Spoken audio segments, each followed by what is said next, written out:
you on a fantastic journey across America to visit some of our nation's finest zoos, aquariums, and wildlife parks. Joining me on this visit are some very special friends. Thanks, Stephanie. Behind me is the magnificent San Pasqual Valley, home of the San Diego Wild Animal Park.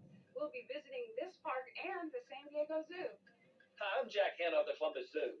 Stay tuned for the very first Zoo Life special next.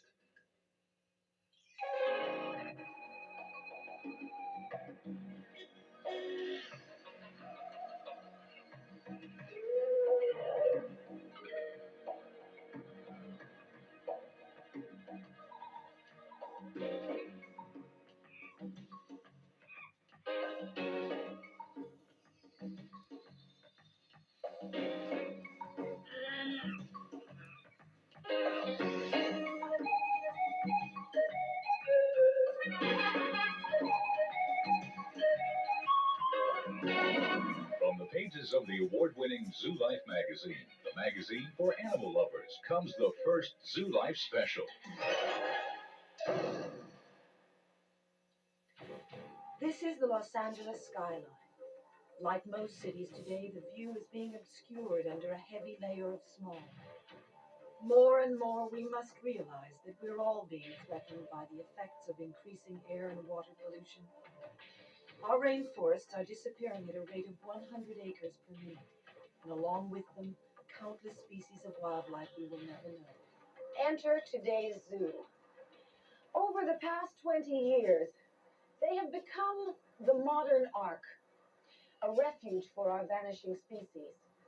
And they are totally committed to the preservation and the restoration of those species that would otherwise be doomed to extinction. The first stop on our journey is the San Diego Wild Animal Park, and a visit with Joan Embry. Thanks, Stephanie. If you were to spend a lifetime traveling around the world, you would be hard put to experience what you could in one afternoon here at the San Diego Wild Animal Park. Let's go on safari.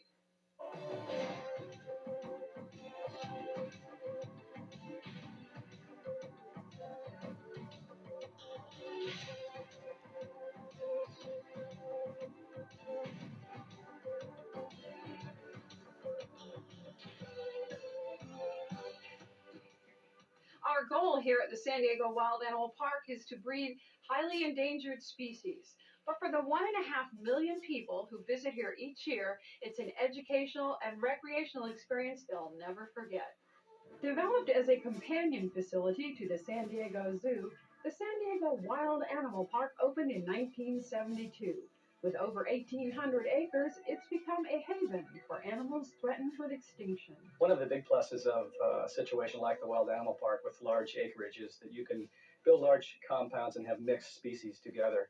You'll get the most natural behaviors from your different species that you have, and East Africa is a good example of that. It's about 125 acres. We've got about 13 different species, probably 250 to 300 animals at any given time that live in that compound. The natural behavior promoted here, of course, includes breeding. And this park's reproductive and survival rate is among the highest in the world. One of the real good examples of what the Wild Animal Park was trying to do with endangered species was the southern white rhino. Not too many places in the world that had these animals in captivity were doing anything because they couldn't exhibit them in herding type situations. We were able to do it here at the park. We had about a 90-acre plus exhibit. So we had a male and some cows, and we were able to put them together, and we were quite successful. We've had 75 southern white rhinos born here since 1972, so we're pretty happy about that. Due to the program's success, the southern white rhino has been upgraded from endangered to threatened. Other notable breeding successes include the Arabian oryx and Przewalski's horse. Both are part of the reintroduction program that is ongoing here at the park. The oryx has been reintroduced back to its native homeland, and the Przewalski's horse is expected to be reintroduced back to China by the mid-1990s.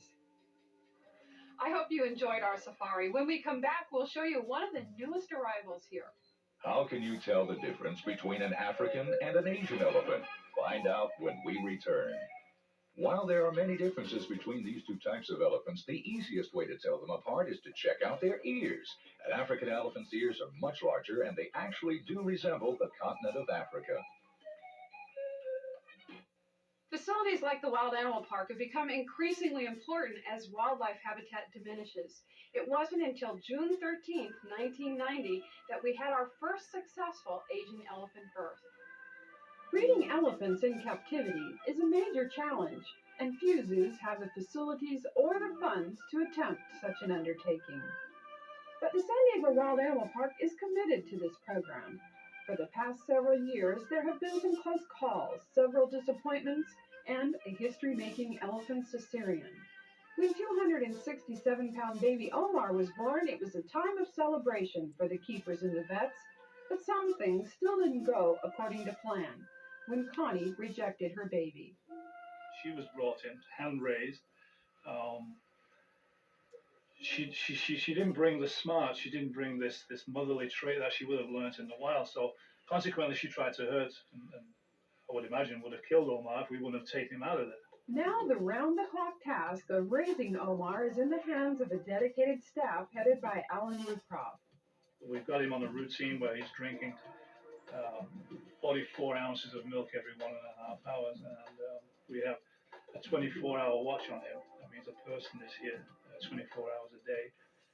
Usually when I get here, I like to weigh him. That's the first indication of whether he's in good health, obviously. Then maybe when the sun gets a little higher in the sky, we like to bathe him and wash him, scrub him. Little baby elephants, they have a very delicate skin, and we by putting the mud on there, it takes the scales off. It takes the scales off the skin. You think people pay thousands for this? Yeah. Then he takes his naps. We put the sawdust in there, wood shavings, and he usually lets it roll in that for a little while. So he's very playful. But truly, one of the most important aspects in Omar's development is social interaction. And while his keepers are doing their best, it's important he develop a social relationship with other elephants. This is Carol. When she was just a baby, I helped to raise her, and now she's learning to be a surrogate mother for Omar. She looks at Omar sometimes, and I wonder what's going on in her mind. But I guess as long as we keep giving her carrots, she's going to give him the attention. He needs to be able to go between the legs and feel secure. And I guess that's going to help him in his development in later life. He's going to become more confident. It's like child's raising a child. So, with a dedicated staff and a new mother, there's every reason to believe that Omar's future and the future of the San Diego Wild Animal Park's elephant breeding program will certainly be bright. Chicago, a big city with a small town charm. It's famous for its pizza, its ribs, and the Chicago Bears. But here at the Lincoln Park Zoo, there are bears of a different kind. There's something sort of special about the zoo. It's a magical place. Because it's got a great location, and we have a free gate. And I think that this combination allows us to say that we may be the most visited zoo in America. We think about 4 million people a year come through here. Dr. Lester Fisher succeeded the late Marlin Perkins in 1962. Whether you're young, old, rich, or poor, there's something for everyone at this urban zoo. I really love it. You can't beat it for being in the city. Illinois' leading industry is the growing and marketing of farm products. And so one of the main attractions here is a 5-acre replica of a Midwestern farm. It's a way to prove to city dwellers that milk doesn't really come from cartons.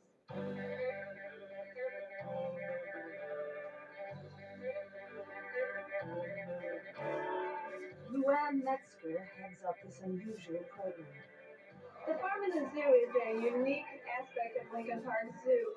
Urban children know a lot about gorillas and giraffes. They can identify those animals. But when it comes to cows, goats, sheep, and animals that are domestic and normal for a lot of us, they can't identify them. So it's very important for them to understand where their food and products come from. In addition to the dairy barn, there are barns for horses, livestock, and poultry. The main barn is the center for most of their interactive educational programs. Many zoos have petting zoos, but at the farm and the zoo, we take it one step further. We believe that they shouldn't just meet a goat, but they should meet a goat and find out what that goat does for it, what it provides, how many babies it has, a little more information. Everyone can learn a little bit, and most people come here and they're able to learn something on their visit to the farm and the